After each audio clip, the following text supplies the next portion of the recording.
स्वर्ग का हकदार कौन। मरने के बाद स्वर्ग के द्वार पर 4 व्यक्ति खड़े थे। इन चारों व्यक्तियों में से पहला राजा था, दूसरा एक बिजनेसमैन था, तीसरा पंडित था और चौथा एक आम आदमी मजदूर था। किसी को भी यह पता नहीं था कि कौन स्वर्ग के अंदर प्रवेश कर पाएगा और कौन वहीं से वापस लौटा दिया जाएगा। सब स्वर्ग का दरवाज़ा खुलने की राह देख रहे थे और आपस में बातें कर रहे थे। जैसे कि राजा को मरने से पहले ही आदत थी, उसने अपनी बात सबसे पहले बताई। राजा ने कहा, मैं बहुत पर्याप्त राजा हूँ। मैंने धरती पर अपना बहुत नाम कमाया है, इसलिए पूरी संभावना है मैं ही स्वर्ग में जाऊँगा। फिर व्यापारी ने अपनी बात सामने रखी। वह बोला, मैंने धरती पर खूब धन कमाया है और उस धन में से सैकड़ों लोगों की मदद की है, इसलिए मैं ही स्वर्ग का हकदार हूँ। अब बारी थी पंडित की।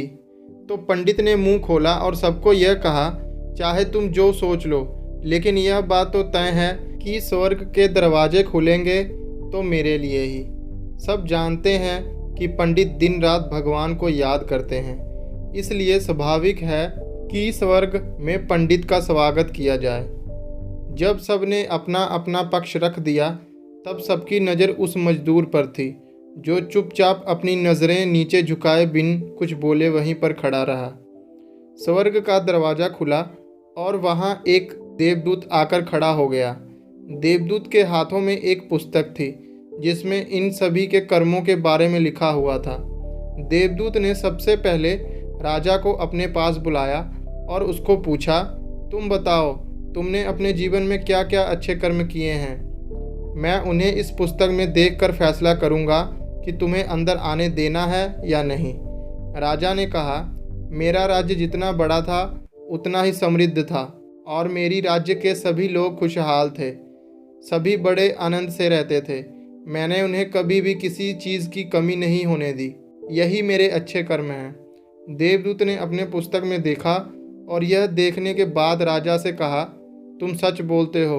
तुमने अपने राज्य की प्रजा को बहुत सुखी रखा था, लेकिन तुमने अपने राज्य की सीमा बढ़ाने के लिए जितने युद्ध किए थे, उन युद्ध की वजह से हजारों सैनिकों ने अपनी जान गंवा दी थी।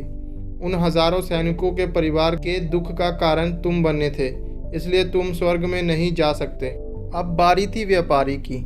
व्यापारी से जब देवदूत ने पूछा कि तुम्हारे अच्छे कर्म क्या हैं, तब व्यापारी ने उनसे कहा, मैंने सैकड़ों लोगों को खाना खिलाया है, कई आश्रमों में दान किया है, कई निराश्रित लोगों के लिए घर बना कर दिया है। यह मेरे लिए अच्छे कर्म हैं। देवदूत ने फिर अपने पुस्तक में ध्यान से देखा और देखने के बाद व्यापारी से कहा, तुम्हारा कहना भी ठीक है कि तुमने बहुत दान धर्म किया है, लेकिन यह दान धर्म तुमने जिन पैसों से किया है, उन पैसों को कमाने के लिए तुमने ना जाने कितने झूठ बोले हैं, कितनी हेराफेरी की है और कितनी मिलावटें की हैं, इसलिए तुम भी स्वर्ग में नहीं आ सकते। जब पंडित से यही सवाल किया गया तो पंडित ने बड़े ही आत्मविश्वास के साथ कहा, मैंने अनगिनत लोगों को ज्ञान दिया है, हजारों यज्ञ और पूजाएं की हैं और दिन रात भगवान का जाप किया है।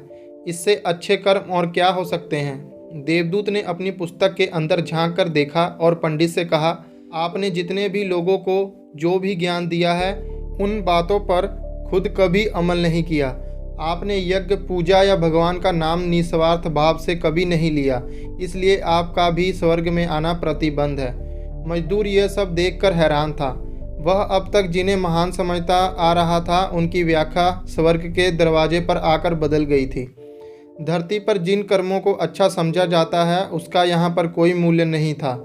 यमदूत ने जब इस मजदूर को अपने पास बुलाया और इससे पहले कि वह उससे उसके अच्छे कर्मों के बारे में पूछता, मजदूर बोल पड़ा, प्रभु, मैं जानता हूँ कि मैं भी स्वर्ग में आने के लायक नहीं हूँ, लेकिन मैं फिर भी एक बार बाहर से ही स्वर्ग को झांक कर देखना चाहता हूँ। बस इससे ज़्यादा मेरी कोई इच्छा नहीं है, क्योंकि ऐसी इच्छा पालने के लिए मैंने जीवन में कुछ भी नहीं किया।